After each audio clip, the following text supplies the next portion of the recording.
우리 함께 인사하겠습니다. 지적과 원망 대신에 칭찬과 감사로 하나님의 만복을 향유하세요. 하나님 만나지 않는 성전은 무너져야 한다라는 제목으로 하나님 말씀 전하겠습니다. 6장에서는 스데반이 기소를 당합니다. 기소를 당하는 두 가지 조건이 있었는데요. 거짓 증인들을 내세워서 율법을 위반했다는 것입니다. 첫 번째는 나사렛 예수가 예루살렘 성전을 무너뜨린다. 이 성전을 진짜 물리적으로 무너뜨린다라고 설교하고 그렇게 주장했다라고 하는 것이 첫 번째 기소 요건이었습니다. 두 번째는 모세가 전해준 율법을 뜯어 고치고자 했다라고 하는 그런 의도가 죄악이라는 것입니다. 이 두 가지를 가지고 고발을 했죠. 그러니까 성전 모독죄에 해당이 되고 신성 모독죄에 해당이 되기 때문에 이 두 가지 요건만 충분히 충족이 된다고 하면 그 자리에서 즉결 처형할 수 있는 요건이 완성되었습니다. 그리고 7장에서 스데반은 이제 스스로에 대해서 변론하기 시작을 합니다. 근데 변론이라기보다는 자기가 잘못하지 않았다, 내 의도는 그게 아니었다라고 변론하지 않고 하나님의 말씀을 다시 해석을 합니다. 본질에 대해서 다시 선포를 하고 있습니다. 사도행전은 지금 스데반이 하고 있는 긴 설교, 장황한 설교를 요약하거나 줄여서 기록하고 있는 것이 아니라 전문을 다 실어놓고 있습니다.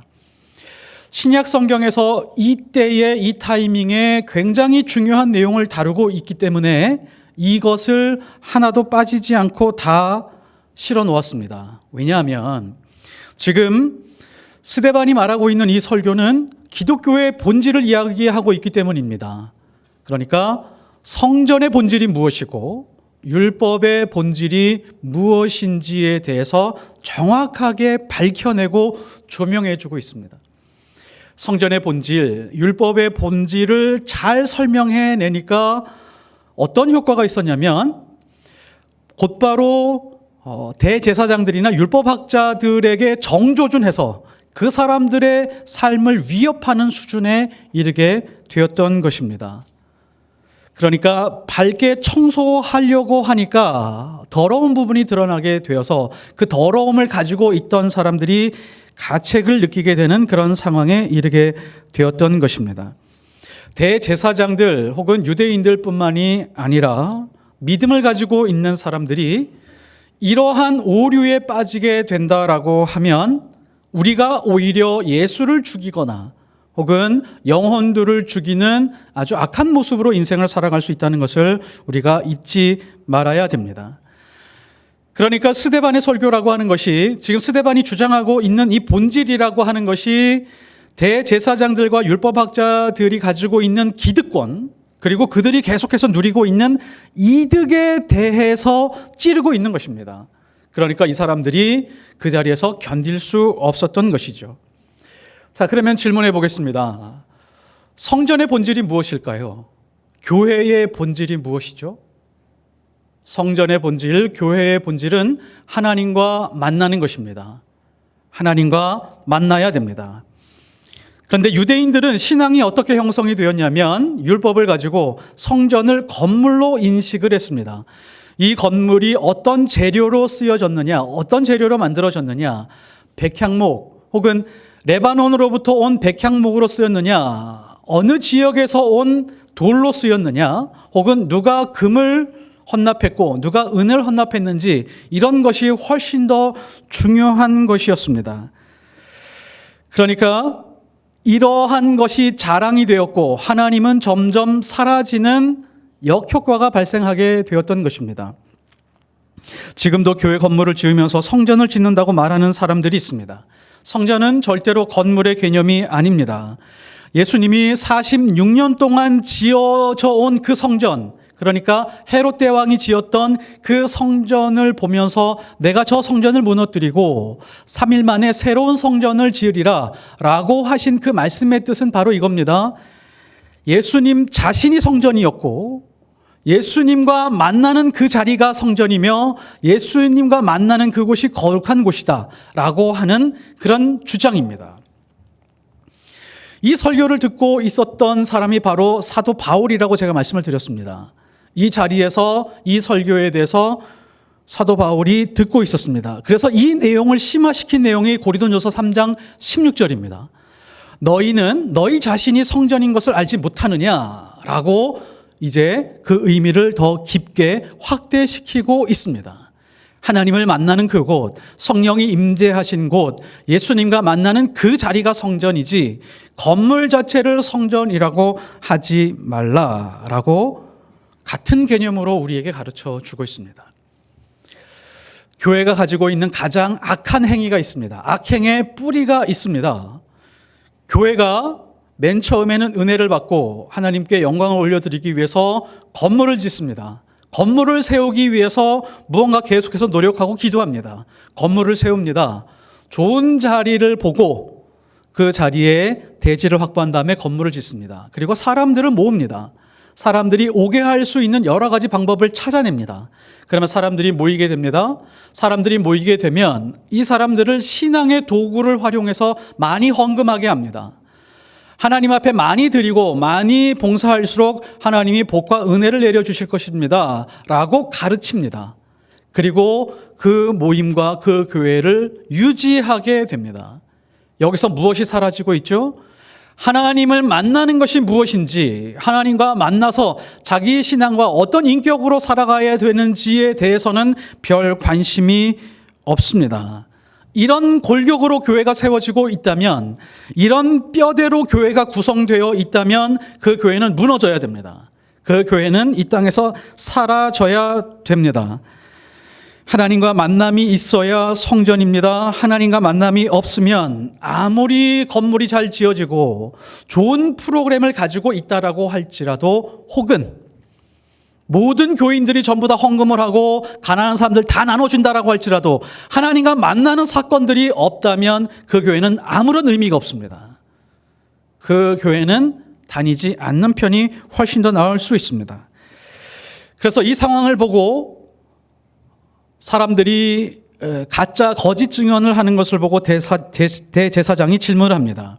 너도 십자가에 달려 죽은 예수처럼 예루살렘 성전을 무너뜨리려고 한 것이 사실이냐? 이 질문은 뭐죠? 그것이 사실로 확인되기만 하면 너도 예수보다도 더 잔인하게 죽을 수 있어 라고 하는 칼을 품고 지금 질문하고 있는 것입니다. 그러자 스데반이 자기 자신에 대해서 변론하는데 하나님의 말씀으로 변론을 합니다. 인물을 들어서 변론하기 시작을 하죠. 아브라함, 이삭, 야곱, 모세, 아론, 여호수아, 다윗, 솔로몬, 이렇게 총 9명에 이르기까지 1000년 동안 역사하시고 또 그렇게 이스라엘 역사에 남았었던 위대한 인물들에 대해서 나열하고 있습니다. 자, 왜 이렇게 나열하고 있을까요? 제사장들과 율법학자들이 그 사람들의 인생, 그 사람들의 삶을, 그 사람들의 믿음을 몰라서 이렇게 설명해 주는 걸까요? 그렇지 않습니다. 핵심은 이겁니다. 하나님을 위해서 지어진 성전이 언제 지어졌느냐? 솔로몬 때 지어졌다. 솔로몬 때 지어진 성전 안에서 지금 너희들이 살고 있는 것 아니냐? 그러니까 우리가 지금 따르고 있고 자부심을 가지고 있는 아브라함, 모세라고 하는 그런 인물들, 솔로몬 이전에 있는 8명의 인물들은 성전이 아닌 다른 곳에서 하나님을 만났던 사람들이다. 하나님을 만나서 그 인생과 그 인물이 완성되어 갔었던 것이지 성전 안에 들어와야지만 그 사람들이 하나님 안에 있어서 하나님의 이끌림을 받는 것이 아니다라고 하는 것을 강조하고 있는 것입니다. 이 8명은 성전을 본 적도 없었던 것이죠. 그래서 하나님이 사람을 만나는 방식이 있습니다. 하나님이 사람을 만나서 그 만남을 이어가는 방식이 있습니다. 그리고 사람이 하나님을 만나서 그 만남을 유지해가는 방식이 있습니다. 이게 조금 다릅니다. 첫 번째, 하나님은 사람을 어떻게 만나서 어떤 매개체를 통해서 그 만남을 계속해서 유지해 갈까요? 그것은 바로 약속입니다. 하나님은 약속이라고 하는 매개체를 통하여 그 매개체, 약속 안에서 그 약속을 붙들고 세상의 물질이 아닌, 세상의 성공이 아닌, 무엇을 눈으로 반드시 드러나는 그런 것이 아닌 약속 안에서 하나님과 만남을 유지하게끔 우리를 인도해 가신다라고 우리에게 말씀해 주고 있습니다. 어떤 사람이 있습니다. 어떤 사람이 신앙을 유지하고 있는데 물질의 가치가 있고 약속의 가치가 있겠죠. 이 땅에 살면서 물질의 가치도 매우 중요합니다. 이 물질의 가치보다 점점점 신앙생활을 하면서 약속의 가치가 점점 커지고 있다라고 한다면 하나님과 깊이 만나고 있는 것입니다.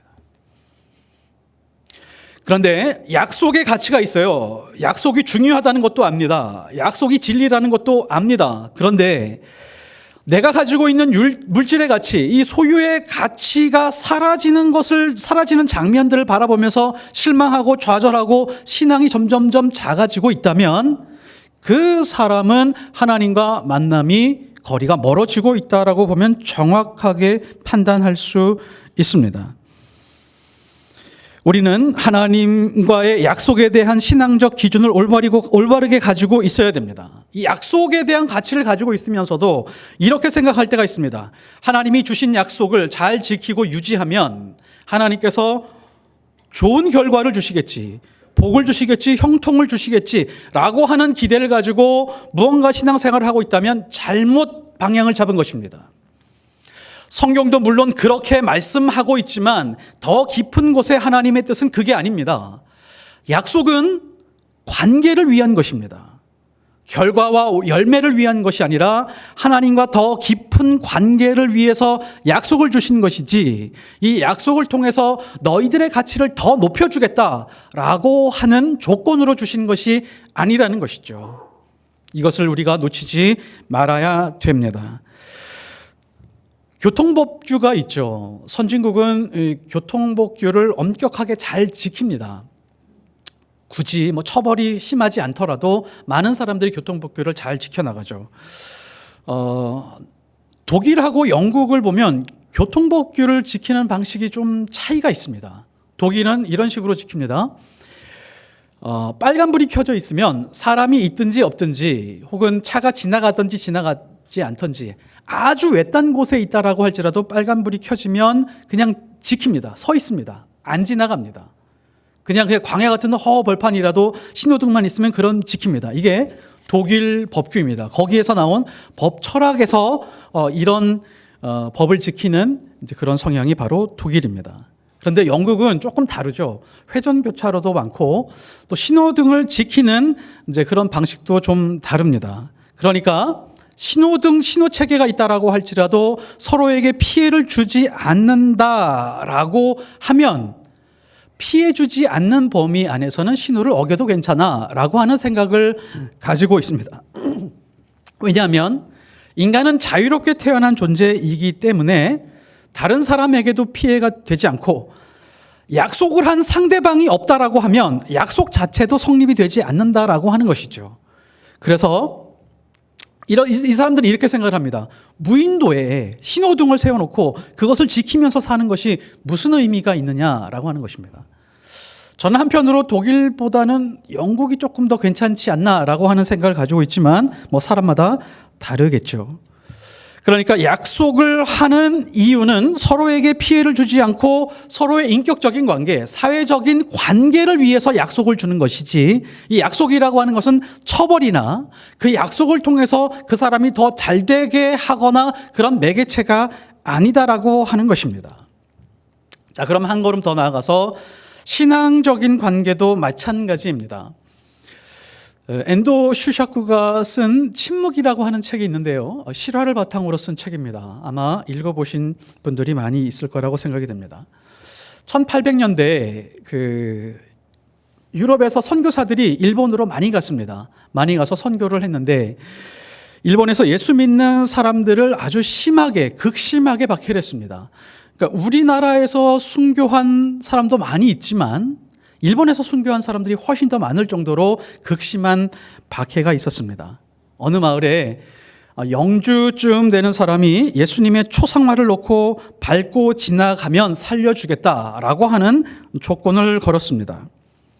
그때 많은 사람들이, 신부들이나 혹은 그리스도를 영접한 많은 사람들이 안 밟고 지나가서 대부분 순교했습니다. 만일 이런 상황이 우리에게 온다면 우리는 어떻게 해야 될까요? 어떻게 하시겠습니까? 이 영주가 또 이런 상황을 만들었습니다. 신부가 있었고 그 신부가 어느 마을에서 선교를 하고 있었는데 예수님을 많이 믿게 되었습니다. 그래서 영주가 신부한테 당신 여기를 지나가게 되면 저 마을에 있는 사람들을 살려줄 거야. 그러나 지나가지 않으면 믿는다는 이유로 다 죽여버릴 거야. 어느 날 신부님이 하늘로부터 음성을 듣습니다. 하나님이 말씀하셨습니다. 내가 많은 영혼을 살리기 위해서 이렇게 짓밟힘 당했다. 괜찮다. 밟고 지나가라. 이런 음성을 들었습니다. 딜레마에 빠지게 됐죠. 그냥 안 밟고 순교하는 것이 하나님의 뜻이라고 생각을 하고 있었는데 고민이 됐던 것입니다. 반면에 그림이 무슨 의미가 있느냐? 그림은 그림에 불과하다. 내가 대신 밟고 지나가고 사람들을 살려야 되지 않을까라는 생각이 들었었습니다. 많은 고민을 하게 됐죠. 자, 이럴 때 어떻게 하면 좋을까요? 어떻게 하면 좋을까요? 이런 상황이 우리 삶 속에도 왕왕 발생할 때도 있습니다. 이렇게 받아들이면 됩니다. 밟고 지나가는 행위 자체가 예수님과는 아무런 관계가 없습니다. 그러나 그걸 밟는다는 것 사실 자체가 예수님을 부인하는 것으로 해석이 된다라고 하면 밟지 말아야 됩니다. 나는 예수님을 부인합니다 라는 의미가 부여된다라고 하면 밟지 않는 것이 우리가 하나님과 관계 속에서 신앙을 유지하는 가장 순수한 방식입니다. 우리나라의 술, 담배 문제가 비슷합니다. 술 마시고 담배 피워도 구원 못 받고 지옥에 가는 것 아니죠. 절대로 그렇지 않습니다. 술을 마신다고 해서 구원 못 받는 것 절대로 아닙니다.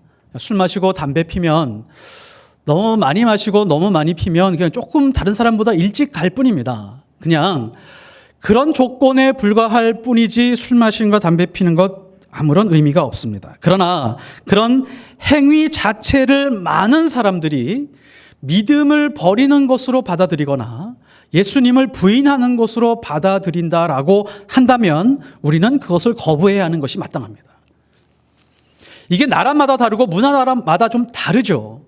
미국 가서는 그럴 필요 없는 것 같아요. 미국 가서 생활을 하게 되면 그 문화 자체에서는 이것을 예수를 부인하거나 혹은 믿음을 저버리는 행위로 받아들이지 않는 문화잖아요. 그러면 거기서는 조금 괜찮은 것 같습니다. 그러나 아직은 우리나라에서는 좀 조심해야 되는 부분이 있다라고 생각이 듭니다. 핵심이 뭐죠? 관계입니다. 하나님과의 관계, 하나님과의 약속 안에서의 관계가 중요하다는 것입니다. 그러니까 하나님이 이 상황에서 나의 말과 행동을 어떻게 생각하실까 판단하는 것이 가장 중요합니다. 어떤 사람이 저에게 와서 목에 칼을 대고 김 목사, 당신 이 술 마시지 않으면 죽일 거야. 그러면 제가 어떻게 해야 될까요? 2잔 주십시오. 저 2잔 마시겠습니다. 2잔 마셔야죠. 죽인다는데. 근데 당신 만일에 이 술을 마시면 예수를 부인하는 것으로 알 거야. 당신이 가지고 있는 그 믿음을 버리는 것으로 알 거야. 그러면 저는 마시지 않을 겁니다. 당신은 죽을 거야. 그러면 순교해야 되는 것이 맞다라고 생각이 됩니다. 약속이라고 하는 것이 그렇습니다. 언약이라고 하는 것이 그렇습니다. 왜 그러냐면 하나님은 우리에게 주신 약속 때문에 아들을 내어주셨거든요. 우리에게 주신 그 약속의 의미도 똑같습니다. 이런 판단을 가장 정확하게 할 수 있을 때가 있습니다. 이런 판단을 정확하게 할 수 있을 때가 언제일까요? 그 관계가 사랑의 관계일 때 그렇습니다. 사랑의 관계일 때는 판단을 애매모호하게 하지 않습니다. 아주 정확하고 명확하고 선명하고 즉각적으로 할 수 있습니다. 내가 사랑하는 대상이 있는데 저 사람을 잃어버리느니 나는 이 상황으로 해서 내가 죽는 편이 낫겠다라고 판단을 하게 됩니다. 그러나 사랑이 별로 없으면 고민하게 됩니다. 애매모호하게 판단을 합니다. 저 사람도 살고 나도 살고 내가 살 길을 찾는 방법을 많이 찾게 되죠. 그러나 사랑이 있다면 절대로 그렇게 판단하지 않습니다. 어떤 사람이 하나님을 사랑한다라고 말합니다.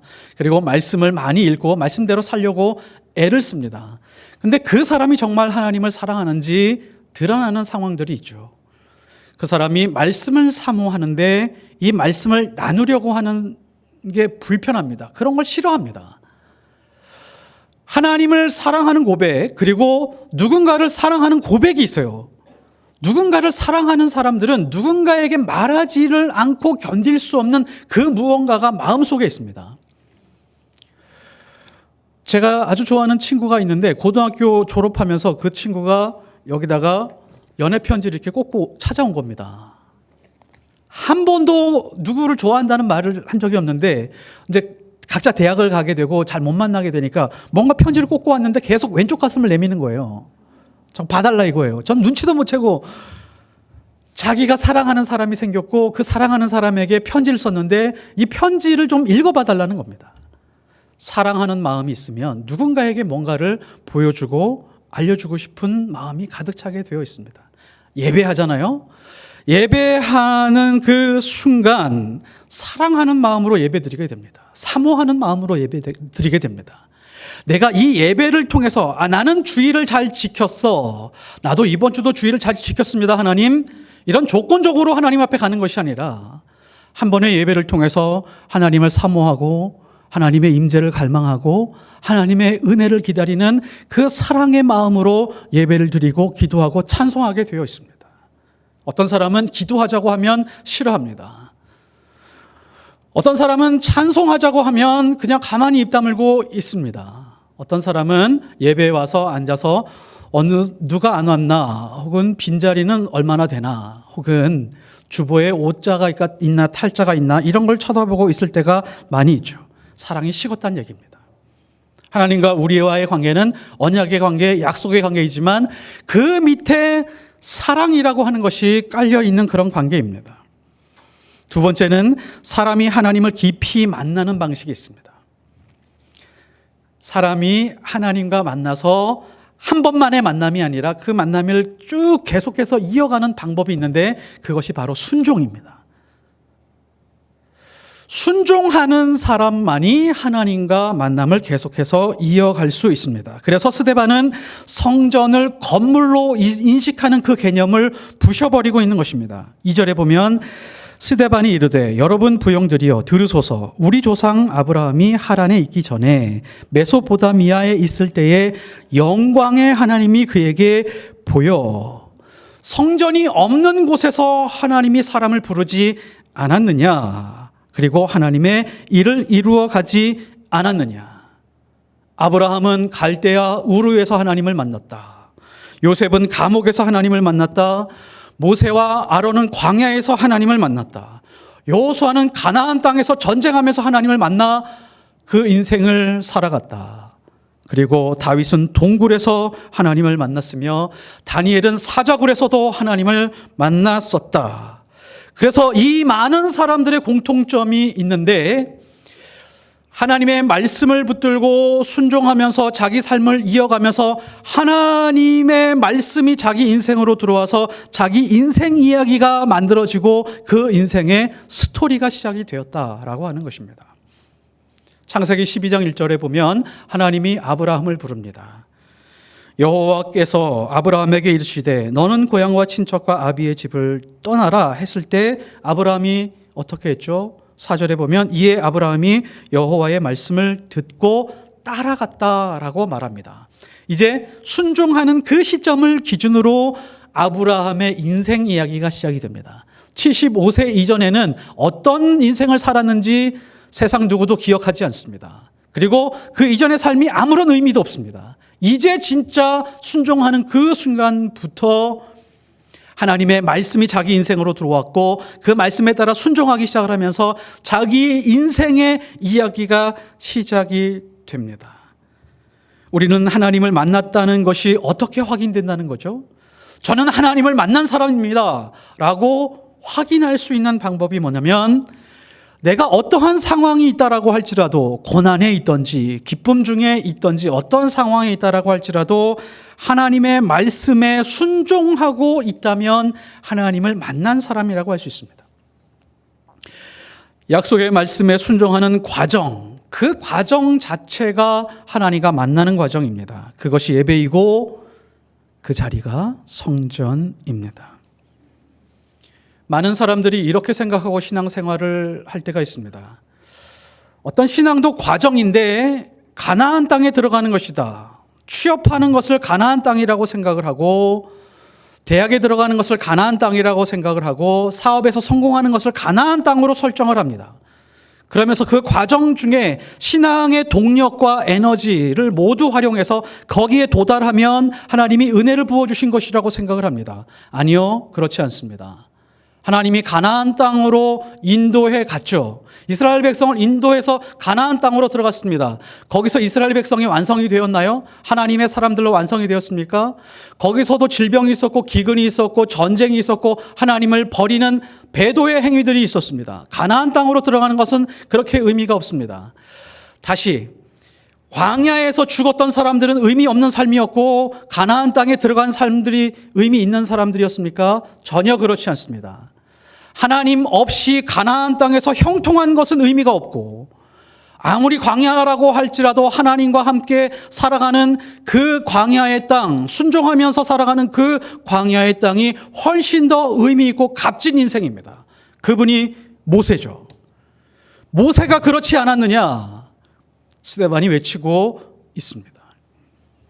모세는 가나안 땅을 밟아본 적도 없지만 모세가 모세로서 완성된 곳은 광야였다. 왜였을까요? 하나님이 주신 그 율법, 하나님의 영광을 사모하면서 하나님과 대면하는 것을 자기 인생의 가장 최고의 높은 위치로 삼고 살았었기 때문에 모세가 모세되었던 것입니다.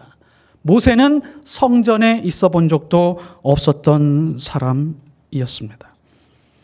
5절에 보면 발붙일 만한 땅도 유업으로 주지 아니하시고 다만 이 땅을 아직 자식도 없는 그와 그의 후손에게 소유로 주신다고 약속하셨으며, 하나님은 끊임없이 약속을 주셨습니다.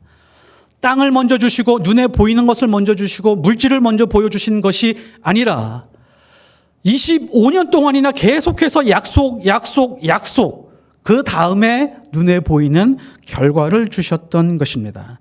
약속에 순종하면서 아브라함은 많은 인생의 신앙 이야기를 만들어가고 있었습니다. 하나님과 만나는 이야기가 없으면 성전과 제사는 오히려 사람을 타락하게 만드는 도구가 될 수밖에 없습니다. 왜 순종이 제사보다 낫다고 성경이 말씀하고 있죠? 왜 예배보다 순종이 훨씬 더 나은 것이죠? 제사라고 하는 것은, 예배라고 하는 것은 기계적으로 이어갈 수 있습니다. 기계적으로 인격적인 만남이 없이 마치 신호등이 있으면 그 신호등만 지키면 되는 것처럼 그 신앙을 이어갈 수 있습니다. 제사가 그런 특성을 가지고 있습니다. 그러나 이 순종이라고 하는 것은 하나님의 말씀이 내 안으로 들어와서 그 말씀을 살아내면서 이야기를 만들어내면서 인생을 살아가면서 완성할 수 있는 것이기 때문에 순종이 제사보다 나은 것입니다. 순종이 예배보다 나은 것입니다. 성전은 만남의 개념이어야 되고 만남이 있어야 성전일 수 있습니다. 하나님과 사람의 만남에서 가장 중요한 것이 무엇이죠? 가장 중요한 것이 무엇일까요? 기계적인 거래적 관계의 만남이 아닙니다. 주인과 종, 그런 관계로 유지되는 것 아닙니다. 사랑의 만남이 아니면 약속도 의미 없고 만남도 의미가 없습니다. 사랑하는 사람이 있습니다. 진짜 사랑하는 사람은 데이트하고 연애를 해도 스카이라운지가 아니어도 분식집에서 떡볶이 먹고 그냥 김밥 먹어도 행복합니다. 서로 정말 사랑해서 결혼하는 사람들은 단칸방에서 살아도 기쁘고 행복합니다.